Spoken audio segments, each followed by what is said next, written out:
नमस्कार दोस्तों, स्वागत है आप सभी का राजस्थान की आज की बड़ी खबरों में। चलिए नजर डालते हैं राजस्थान के सभी जिलों की छोटी बड़ी खबरों पर। लेकिन उससे पहले आप ये वीडियो किस जिले से देख रहे हैं हमें कमेंट में जरूर बताएं।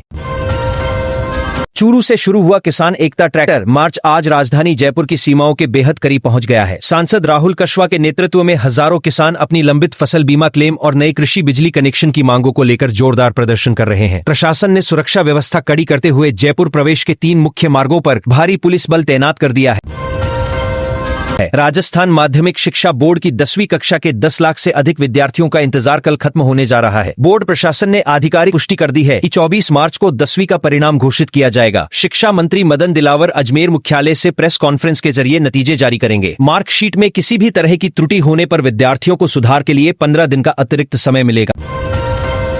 राजस्थान भारतीय जनता पार्टी ने एक बड़ा चुनावी प्लान तैयार किया है, जिसके तहत प्रदेश के 100 प्रमुख पदाधिकारियों और विधायकों को 4 अन्य राज्यों के विधानसभा चुनावों में प्रचार की कमान सौंपी गई है। ये विशेष दल मुख्य रूप से पश्चिम बंगाल और असम में रह रहे प्रवासी राजस्थानियों के बीच जाकर पार्टी की नीतियों का प्रचार करेगा और आगामी चुनावों के लिए जन समर्थन जुटाने का कार्य करेगा। मुख्यमंत्री भजनलाल शर्मा आज भरतपुर के पुलिस परेड ग्राउंड में आयोजित अंत्योदय कल्याण महोत्सव में हिस्सा ले रहे हैं। इस दौरान मुख्यमंत्री प्रदेश के 92,000 निर्माण श्रमिकों के बैंक खातों में 100 करोड़ रुपए की सहायता राशि सीधे ट्रांसफर करेंगे। इसके साथ ही डांग और मेवात क्षेत्रीय विकास योजना को गति देने के लिए भी मंच से 300 करोड़ रुपए का विशेष बजट जारी किया जाएगा। कोटा और भरतपुर संभाग के किसानों के लिए सरसों और चने की न्यूनतम समर्थन मूल्य पर सरकारी खरीद 25 मार्च से शुरू होने जा रही है। कृषि विभाग ने स्पष्ट किया है कि जिन किसानों ने 15 मार्च से ई मित्र पोर्टल पर अपना ऑनलाइन पंजीकरण करवा लिया है, उन्हें पहले चरण में बुलाया जाएगा। भुगतान प्रक्रिया को इस बार पूरी तरह डिजिटल रखा गया है ताकि किसानों को सीधा पैसा मिल सके। जयपुर शहर के यातायात को सुगम बनाने के लिए प्रशासन ने 2 सबसे व्यस्त मुख्य सड़कों को पूरी तरह सिग्नल फ्री करने का मेगा प्रोजेक्ट आज मंजूर कर लिया है। इस नई योजना के तहत शहर में 17 नए यू टर्न बनाए जाएंगे और 3 बड़े चौराहों से ट्रैफिक लाइट हटा दी जाएंगी। इससे रोजाना सफर करने वाले करीब 2 लाख वाहन चालकों को भारी जाम से बहुत बड़ी राहत मिलेगी। बाड़मेर और जोधपुर के ग्रामीण इलाकों में बीती रात बेमौसम बारिश के साथ गिरे ओलों ने खेतों में सफेद चादर बिछा दी है। रबी की पकी हुई फसल विशेषकर जीरा और ईसबगोल को भारी नुकसान पहुंचा है। किसानों की बढ़ती चिंता को देखते हुए राज्य सरकार ने सभी जिला कलेक्टरों को तुरंत सर्वे कर 48 घंटे के भीतर फसल खराबे की विस्तृत रिपोर्ट सरकार को सौंपने के सख्त निर्देश दिए हैं। राजस्थान में होने वाले पंचायत और निकाय चुनावों के परिसीमन का विवाद एक बार फिर राजस्थान उच्च न्यायालय पहुंच गया है। आज जोधपुर मुख्यपीठ में इस मामले पर सुनवाई करते हुए अदालत ने राज्य निर्वाचन आयोग और पंचायती राज विभाग से 10 दिन के भीतर विस्तृत जवाब तलब किया है। इस कानूनी पेंच के कारण आगामी चुनाव प्रक्रिया में कम से कम 1 महीने की देरी होने की पूरी संभावना है। मुख्यमंत्री राजश्री योजना के तहत प्रदेश की बेटियों को दी जाने वाली 50,000 रुपए की आर्थिक सहायता के नियमों में आज से कुछ सरलीकरण किया गया है। अब जन्म से लेकर 12वीं कक्षा तक मिलने वाली 6 किस्तों का पैसा सीधे आधार से जुड़े बैंक खातों में जाएगा। महिला अधिकारिता विभाग ने लंबे समय से लंबित चल रहे 34,000 आवेदनों को भी आज एक साथ स्वीकृति दे दी है। राजस्थान राज्य पथ परिवहन निगम के बेड़े में आज 207 नई आधुनिक बसें आधिकारिक रूप से शामिल कर ली गई है। मुख्यमंत्री ने सिंधी कैंप बस स्टैंड से इन नई बसों को हरी झंडी दिखाकर रवाना किया। ये बसें विशेष रूप से ग्रामीण रूटों और लंबे सफर वाले संभागों के बीच चलाई जाएंगी, जिससे प्रतिदिन यात्रा करने वाले करीब 5 लाख दैनिक यात्रियों को सीधा फायदा होगा। बीकानेर में आयोजित संभाग स्तरीय किसान सम्मेलन में आज राज्य सरकार ने बड़ा फैसला लेते हुए किसान सम्मान निधि के 137 करोड़ रुपए की राशि सीधे अन्नदाताओं के खातों में ट्रांसफर कर दी है। इसके अलावा ग्लोबल राजस्थान एग्रीटेक मीट 2026 के लिए भी किसानों का ऑनलाइन पंजीकरण आज से शुरू हो गया है, जिसकी अंतिम तिथि 31 मार्च तय की गई है। अजमेर शहर के एक नामी होटल में देर रात बदमाशों द्वारा खुलेआम फायरिंग करने की घटना से पूरे इलाके में भारी दहशत फैल गई है, जिसमें 3 नकाबपोश युवक होटल कर्मचारी पर अंधाधुंध गोलियां चलाते दिख रहे हैं। पुलिस ने त्वरित कार्रवाई करते हुए जिले भर में नाकाबंदी कर दी है और पूछताछ के लिए 2 संदिग्धों को हिरासत में लिया है।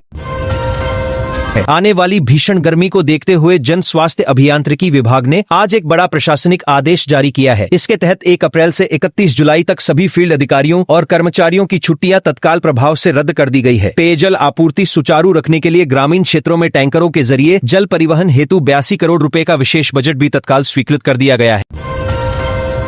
भारतीय रेलवे ने जयपुर से रेवाड़ी के बीच 191 किलोमीटर लंबी नई रेल लाइन बिछाने के अंतिम सर्वे को आज पूरी तरह मंजूरी दे दी है। इस नए ट्रैक के बनने से दिल्ली और जयपुर के बीच सफर का समय काफी कम हो जाएगा और अलवर के औद्योगिक क्षेत्रों को सीधा फायदा मिलेगा। रेलवे बोर्ड ने इस सर्वे का काम पूरा करने के लिए 6 महीने का लक्ष्य रखा है। दौसा जिले के सिकराई इलाके से आज एक बेहद दर्दनाक खबर सामने आई है। खेत में गेहूं की फसल निकालते समय एक किसान का हाथ थ्रेशर मशीन में बुरी तरह फंस गया, जिससे मौके पर ही उसकी दुखद मृत्यु हो गई। प्रशासन ने मृतक के परिवार को मुख्यमंत्री सहायता कोष से 5 लाख रुपए की आर्थिक मदद देने का ऐलान किया है और कृषि उपकरणों के प्रति सघन जागरूकता अभियान चलाने की बात कही। तीर्थ नगरी पुष्कर में आज रसद विभाग और स्थानीय प्रशासन ने एक बड़ी संयुक्त कार्रवाई करते हुए अवैध गैस रिफिलिंग के गोरख धंधे का पर्दाफाश किया है। टीम ने एक गुप्त गोदाम पर छापा मारकर 564 घरेलू और कमर्शियल गैस सिलेंडर मौके से जब्त किए हैं। इस दौरान 3 लोगों को गिरफ्तार किया गया है जो होटलों और ढाबों को ब्लैक में महंगी गैस सप्लाई करते थे। जोधपुर संभाग में प्रधानमंत्री कुसुम योजना के तहत आज 4000 नए कृषि सोलर पंप स्थापित करने के कार्यादेश जारी कर दिए गए हैं। ऊर्जा विभाग के अधिकारियों के अनुसार इन सोलर पंपों से किसानों की महंगी ग्रिड बिजली पर निर्भरता काफी कम होगी और दिन के समय निर्बाध सिंचाई की सुविधा मिलेगी। सरकार ने किसानों को अनुदानित दर पर उपकरण उपलब्ध कराने के लिए 3 बड़ी कंपनियों को टेंडर सौंपे हैं। बीकानेर के सबसे बड़े सरकारी अस्पताल में 8 साल पहले तैयार हुआ अत्याधुनिक मदर मिल्क बैंक आज भी अपने उद्घाटन का इंतजार कर रहा है। चिकित्सा और सार्वजनिक निर्माण विभाग के बीच बजट और कागजी लड़ाई के कारण इस महत्वपूर्ण सुविधा पर ताला लटका हुआ है।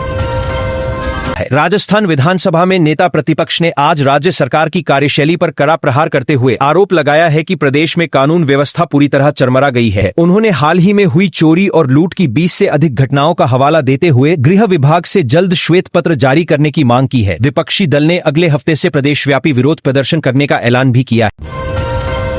श्रीगंगानगर और हनुमानगढ़ जिले के कपास उत्पादक किसानों के लिए आज बहुत राहत भरी खबर आई है। पिछले सीजन में गुलाबी सुंडी के भयानक प्रकोप से बर्बाद हुई फसल के मुआवजे के तौर पर 200 करोड़ रुपए का बीमा क्लेम अंततः मंजूर कर लिया गया है। कृषि विभाग के वरिष्ठ अधिकारियों ने बताया कि ये पूरी राशि अगले 5 कार्य दिवसों के भीतर सीधे किसानों के बैंक खातों में जमा कर दी जाएगी।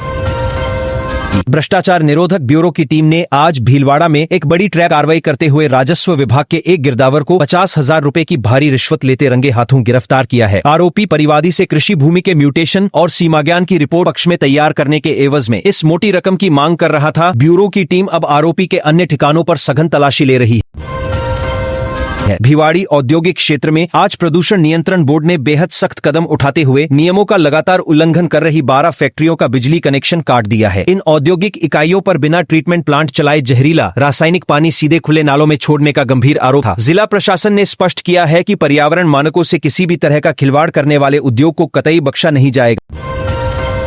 मुख्यमंत्री आयुष्मान आरोग्य योजना के अंतर्गत आज से राज्य के सभी निजी और सरकारी बड़े अस्पतालों में हार्ट सर्जरी और कैंसर के 25 नए पैकेज जोड़ दिए गए हैं। स्वास्थ्य विभाग के नए आदेश के अनुसार अब गरीब और मध्यम वर्गीय गंभीर मरीजों को महंगी रोबोटिक सर्जरी का लाभ भी पूरी तरह कैशलेस मिलेगा। इस स्वास्थ्य योजना से हर महीने प्रदेश के करीब 60,000 मरीजों को सीधा और बड़ा फायदा पहुंच रहा है।